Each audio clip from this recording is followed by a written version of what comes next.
Did you know actually the Amazon is the best character in all of Diablo 2 Resurrected? That's the case I'm making right here today. And if you agree or disagree, head down in the comments and let me know exactly why. And if you do enjoy the video, make sure you hit the like button and subscribe up for future Diablo 2 Resurrected content.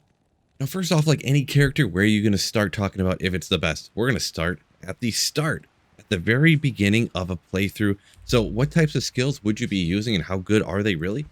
Actually, shockingly enough, you actually start off with the fire bow skills generally. They actually deal a ton of damage when you go to fire arrow down to exploding arrow. And that's going to be slapping down a ton of monsters through normal and at least through part of nightmare as well. At some point, usually, you don't have to, but most people would switch over to the Lightning Fury Javazan when they get around to like the level 30 requirement that it is to get that. Lightning Fury Javazan is so incredibly powerful, and it's pretty much the go-to build on this particular character. There's not a large amount of variety. Usually it's Lightning Fury or bust. There are some bow builds that are pretty dang good. They're kind of more of a fun, not quite as powerful, but with how powerful the Lightning Fury Javazan is, that's why I'm making the argument here today that it is the best character in the entire game. Now, Lightning Fury, you see it has a ton of synergies down there, just 1% from each one. So we got all those maxed out right here. But there's another super powerful skill on this Lightning Fury Javazan that you might overlook if you didn't know any better. And that's actually Charge Strike. This is one of the craziest boss killers that there is. Now, you just think 1 to 6,000 damage. Doesn't really seem like that much, Phil. What are you talking about? Well, when you talk about this actually sending out 10 charge bolts and all of them hitting the boss at the exact same time, yeah, I ain't got to do the math for you. If you get some high hits on all those lightning damage, you're doing tens and tens and tens of thousands of damage all in each individual hit, and it really does add up. Look at the synergies on the lightning strike too, 14% from those 3 different ones. It really just is a great skill. Over on the passive magic, there's also getting down to pierce, 1 point into pierce along with a piece of gear. That means that when you do throw that lightning fury out, it actually will go through the first monster 100% of the time with that point and this gear piece I'm going to talk about in a minute. It'll go through the first monster, shoot out all them lightning bolts, hit the next monster and go through, shoot lightning bolts out. So if you throw it through and hit 20 monsters, it's essentially like hitting the entire pack 20 times with one throw. So actually, it absolutely melts monsters. And the main spot that this is used a ton is one of the best high rune farming spots in the entire game, and that is doing cows, which I'm going to show you a little bit later. And if you haven't seen this before, I'm assuming a lot of you have, your jaw will drop to the floor with how amazing this character is. Now, you'd think with a lot of builds for it to be real good, you must need absolutely crazy god tier gear. Actually, for the Lightning Fury Javazan, you can have a completely naked Amazon with just the 1 gold javelins that you start the game with, and you can chop down hell cows with very little problem at all. Now, if you get hit, you're not going to survive all that well, but just make sure you don't get hit, fellas, or maybe actually get some gear on. The character ends up much like every other character. You get just enough stats to wear your gear and go max Vita. And you can see a little bit behind my head, actually, for the build that I did, I just plowed everything into damage pretty much. So this is actually not the best survivability type of build the way that I have it right here, but there's a lot of things you can do between charms and maybe swapping on different types of gear if you would really like to anyways, to help out the survivability. The resistances really are garbage on the particular one I set up here, but there's definitely several different varieties from super expensive. This one right here is really darn good. It's right up there as almost the best gear, especially for dealing damage. And there's definitely budget options as well. When you look at the skill tree, I already showed you that the javelin and spear tree right here. You're going to max out Lightning Fury and Charge Strike for sure. And then you want to put like kind of whatever points you have left over after the other things I mentioned here. Power Strike and Lightning Bolt, you don't really use either one of them, but Lightning Fury and Charge Strike, absolutely amazing. You jab, you do use occasionally if you come across something immune to lightning, go for it. Over here on the passive magic, you want to generally get down to put 1 point into pierce, and then with your plus skills, it'll get it over up to a high enough percentage. So with the piece of gear, you have a 100% chance to pierce. And they kind of changed the way that these worked in Diablo 2 Resurrected from old school Diablo 2. So putting 1 point into dodge, avoid, and evade is perfectly acceptable, just giving you a little bit extra survivability. You could go ahead and skip those if you wanted to. But another thing, if you wanted a little more survivability, you could come down to Valkyrie, just sends out, you cast up a little like mercenary type of deal, and they'll take some damage and distract the monsters from attacking you. Bow and crossbow skills, super easy. Don't worry about it. When we look at the gear here, there's a couple different options here. I go with T-strokes. on this particular build for max damage, but it is very convenient to go with Titans because they have replenished quantity on the Javelins, so you're never going to really run out. Up here I got Griffins. You could obviously slap on a Shaco. Enigma, you can run faster or teleport around. The teleport frames are real rough on an Amazon, and you're going to be running faster as well. So I got a caster amulet on right up here, along with all res on it, so that's good to get there. Spirit obviously on the other side.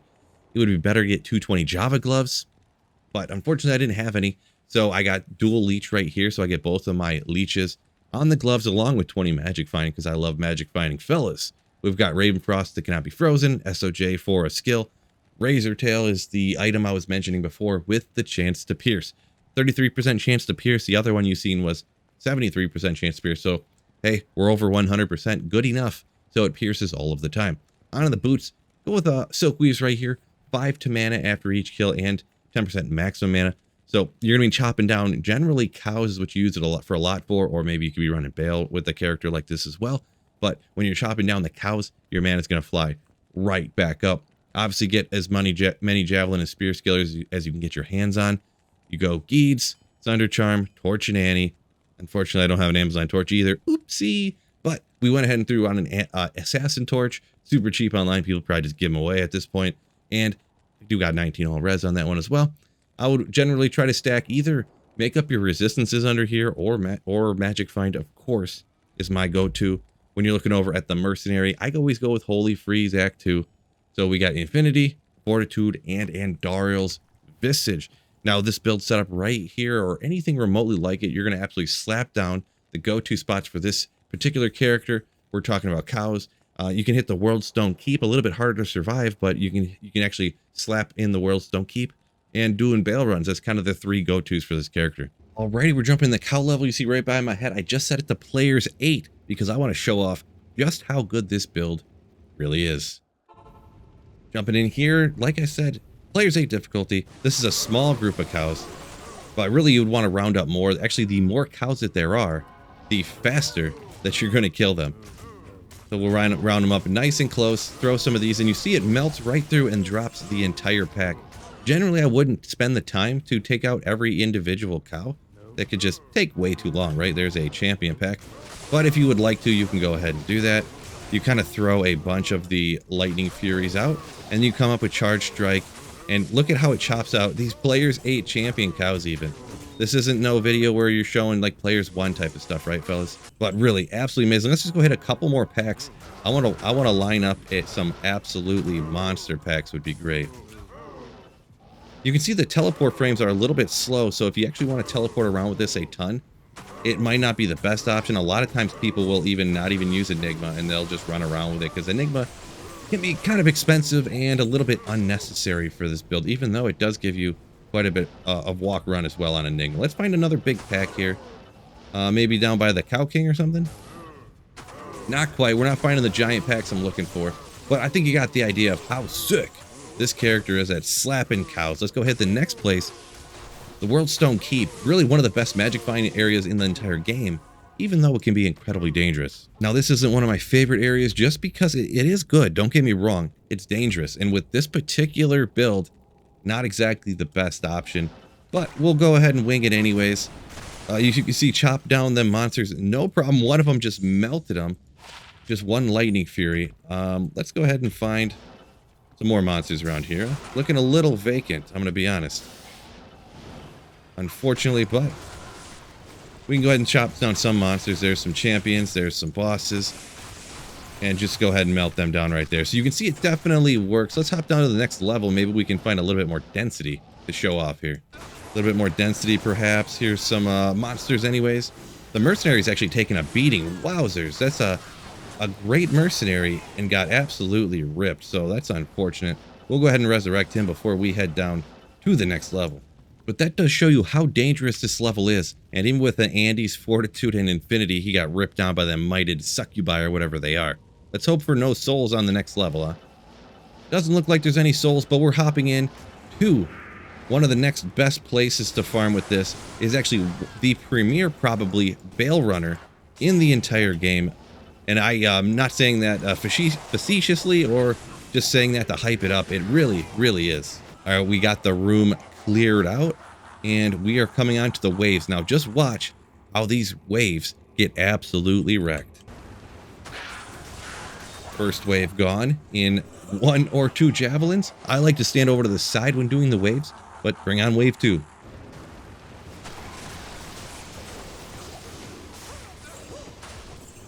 Down goes wave 2 in no time. Wave 3, anybody?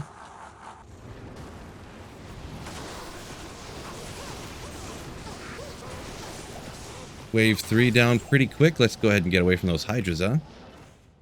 Let's go wave 4. Don't get hit by all this fire, because you know my resistances are garbage, but who needs resistances? The best defense is a good offense. Am I right, fellas? Let's bring on Lister in wave 5. I'll let you know how this is going to go already. They're about to get melted. Few lightning furies out there. Lister's down. Just a few monsters left over. And boom, they're gone. On to Baal, and you're going to be shocked. Watch Baal get absolutely chopped down. Players 8 Baal solo. Hit, hit, hit. And yeah, look at that life go down from players 8 difficulty. Players 8. Boom, boom, boom. And down Baal goes. And we get a Talis Mask. No big deal. But this is probably the premier, like if you're running players 8 Baal and you're doing it absolutely solo, doing this on a Javazan is absolutely probably the best. It's not even necessary to run Baal on players 8 because his drops are capped at players 3 anyways, and it's not like you're really worried about the amount of experience you get from Baal anyways. But just for showcasing there, just how fast you can take him out solo with that player. Now, if you don't think the Javazan's absolutely amazing, I'd love to hear from you down in the comments, or if you do, let me know why. Make sure you hit the like button and subscribe up before you go. If you enjoyed the video, peace out and keep slaying.